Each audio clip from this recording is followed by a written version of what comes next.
Fi żmien meta ħafna avvenimenti jinsabu mdendla minħabba s-sitwazzjoni dejjem tiżviluppa tal-pandemija, uħud diġà huma skedati li jsiru. Diversi elezzjonijiet tul is-sena d-dieħla mistennija jeleġġu mexxejja ġodda minn pajjiżi influenti ħafna. Fost l-oħrajn f'April Franza mistennija tmur l-elezzjoni presidenzjali. Il-President Franċiż Emmanuel Macron mistenni jerġa' jikkontesta minkejja li għadu ma kkonfermax. Is-sena d-dieħla għajnejn l-Unjoni Ewropea ser ikunu wkoll fuq l-elezzjoni fl-Ungerija, hekk kif l-ogħla uffiċjali Ewropej jittamaw li l-2022 tkun il-11 u l-aħħar sena ta' Viktor Orban fit-tmexxija tal-pajjiż.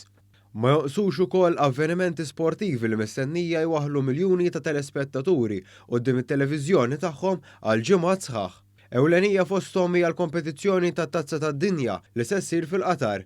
B'differenza għal edizzjonijiet passati, is-sena d-dieħla din il-kompetizzjoni hija skedata li ssir bejn il-21 ta' Novembru u 18 ta' Diċembru.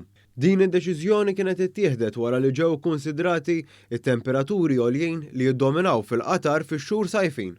Din mhux l-unika kompetizzjoni sportiva skedata s-sena d-dieħla.